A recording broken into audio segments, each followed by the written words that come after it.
There's a Salmonella outbreak spreading across 27 states right now, with hundreds of people sick, and two of America's biggest burrito chains, Chipotle and Qdoba, just yanked jalapeños off their menus.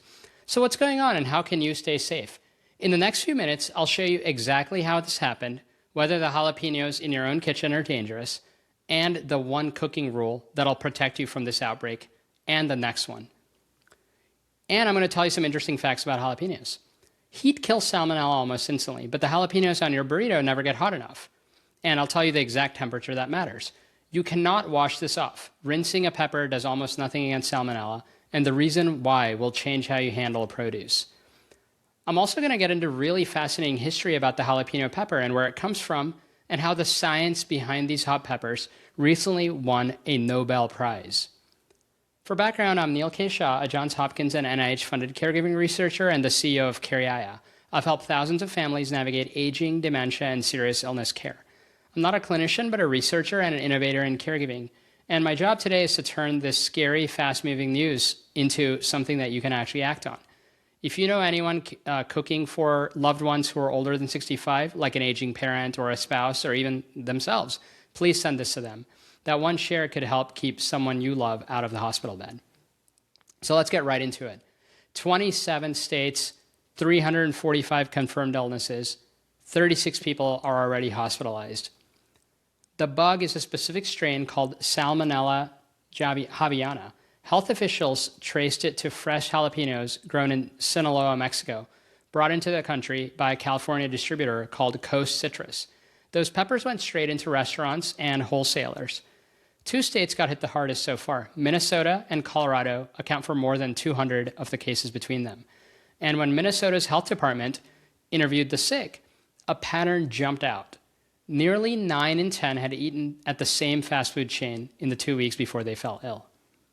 That chain was Chipotle. On its own, Chipotle suddenly pulled jalapenos from every affected location and switched to peppers from different growers. Its ingredient tracking system, tiny tags that follow food throughout the supply chain, reportedly flagged the bad lot within hours. Then, the newest domino just fell. Qdoba just announced it had proactively removed all jalapenos from all of its restaurants too. Federal health investigators have said because both chains have already removed the peppers, neither one is now considered an ongoing current risk to customers. But should you throw out every jalapeno in your house? I don't think so, not necessarily. This recall covers fresh jalapenos from one grower and one importer. If you got a jar of pickled jalapenos or peppers you brought loose at the store, there's no reason to believe those are part of it. But if you froze fresh jalapenos recently and you're not sure where they came from, then please throw those out. If you can't confirm the source, the safest move is to throw it out. So this raises the question, that I think actually protects you. Why can't you just wash them or cook them and be fine? Because the answer to that is the difference between feeling safe and actually being safe. Let's talk heat, because this is the single most useful thing that you'll learn today. Salmonella dies at 165 degrees Fahrenheit. At that temperature, it's essentially instantly gone. Food scientists call it the reliable kill step. Roast a pepper, grill it, saute it until it's piping hot all the way through, and the salmonella is dead anywhere. But I think that's also the irony here. Where do you actually eat jalapenos? Usually raw, on top of the burrito, or in the salsa, or in the guacamole, as a garnish that never touches the heat of a flame. So unfortunately, the exact way we love to eat them is the way that skips the kill step. Now, does a good rinse help? A little. Running water and a scrub brush, may knock off dirt and some surface bacteria, but washing alone cannot reliably remove salmonella, and there's 2 reasons why. First, the shape of the pepper. That waxy skin, the little stem scar at the top, they're full of microscopic crevices where the bacteria can hide from the water. And second, sometimes the contamination isn't on the pepper, it's inside it. Through contaminated irrigation water, bacteria can get pulled up into the plant's own tissue. When that happens, no amount of scrubbing on the outside can reach it. Now, leading produce safety scientists say this kind of internal contamination is real, but less common. Surface contamination is the most common route, but uncommon doesn't mean never. So I think this is why washing is not going to work.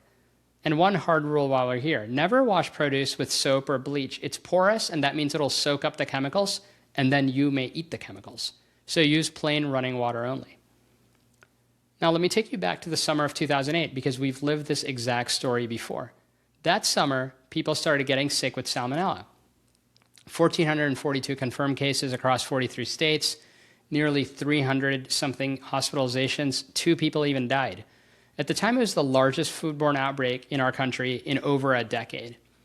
And for months, the investigators blamed the tomatoes. Grocery stores were pulling tomatoes. Restaurants stopped serving tomatoes. The tomato industry lost hundreds of millions of dollars. But there was just one problem. It wasn't the tomatoes. When scientists finally traced the outbreak strain, they found it on jalapeno peppers from Mexico and in the irrigation water on a Mexican farm. The peppers, hiding inside fresh salsa and pico de gallo, had been the culprit the entire time. The tomatoes took the blame, and the peppers walked free for months, while more and more people kept getting sick. Why do I think that story matters today? Because it tells you that tracing an outbreak to its true source is sometimes slow, messy, and it's easy to get wrong. And that raw produce and fresh salsa has been fooling investigators for, nearly 20 years. So what you're watching play out today in 2026 isn't a fluke, but a rerun. Now that insight, I mentioned about who ends up in the hospital. For most healthy adults, Salmonella is a really miserable few days. Diarrhea, fever, cramps, usually starting somewhere between 12 to 72 hours after exposure, and it usually clearing up on its own in 4 to 7 days. But if you're an older adult, age 65 or older, or your immune system is weakened, this changes completely. Federal data shows that nearly half of people 65 and up who get a lab-confirmed Salmonella infection end up in the hospital. Half. Think about that. As we age, our immune system slows down. Stomach acid, one of your body's first defenses against swallowed bacteria like Salmonella, decreases. And in older adults, Salmonella can do something especially dangerous. It can slip out of the gut and into the bloodstream. That's called bacteremia. And published research shows older adults are roughly 2 to 3 times more likely than younger adults to develop it. From there, it can turn into sepsis. So that's how just a bad stomach bug can become a dangerous hospital stay. And there's a quieter danger that kills more older adults than the infection itself: dehydration. Diarrhea drains fluid fast, and an 80-year-old dehydrates far faster than a 30-year-old. So let me give you the specific warning signs and the one instruction that matters the most. Call your doctor if you see a high or lasting fever, blood in the stool, diarrhea that runs past 2 or 3 days without improving, or signs of dehydration like little or no urine, a dry mouth, dizziness when standing up. Knowing what to watch for prepares you to take action faster. And one more thing, and it sounds small, but it's not. If your health department calls you, please answer the phone. In this outbreak, Minnesota officials are practically begging the public to pick up the phone because the details you give them are how they can crack the case and stop the next person from getting sick. So oftentimes your 2-minute phone call is actually a public health service. If you're caring for an aging parent right now or know somebody who is, please send this to them. Pause, just hit share, pick the one person in your life who's over 65.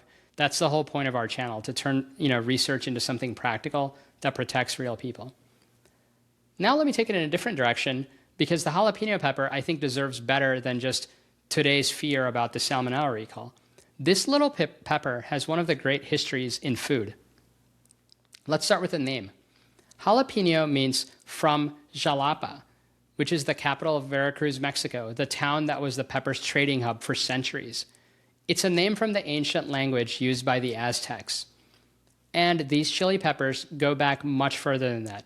Chili peppers are amongst the oldest cultivated plants in all of the Americas.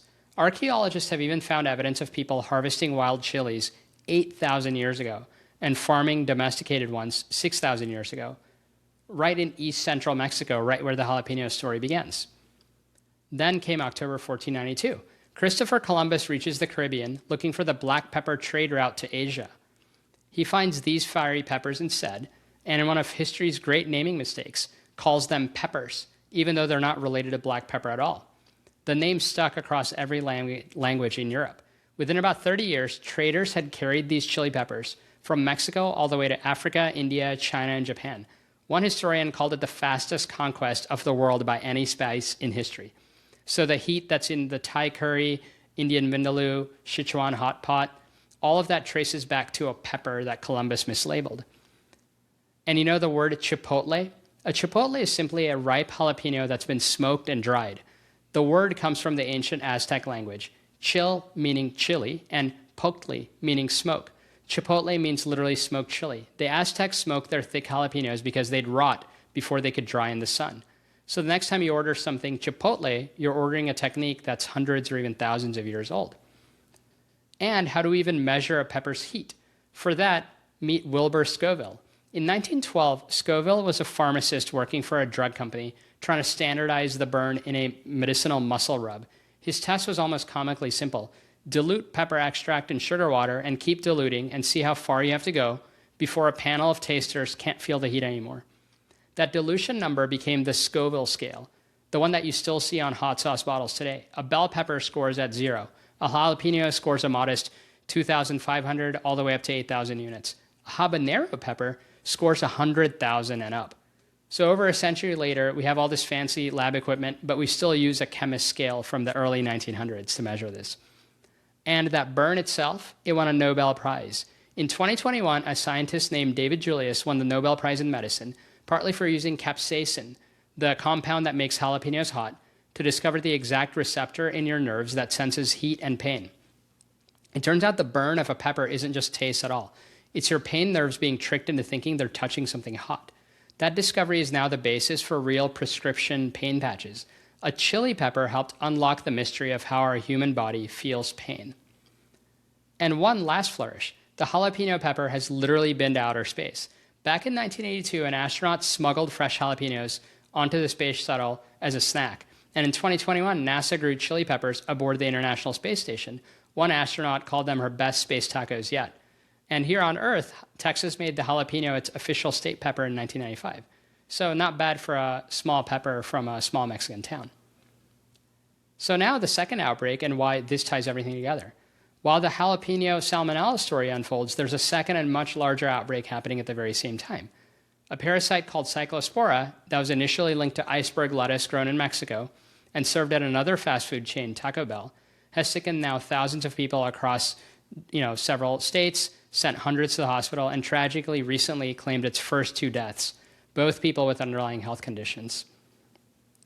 I've made several videos on the Cyclospora parasite outbreak and also on a recent Salmonella egg recall. When you line all these up, the same thread runs through every single one. Whether it's Salmonella on jalapenos, parasite on lettuce, all on fresh produce grown in Mexico, all these are eaten raw or as a topping or in a salad with no cooking kill step to save you. And these spread the same fundamental way. Fecal contamination of the food through dirty water or soil out in the field long before it ever reaches a kitchen.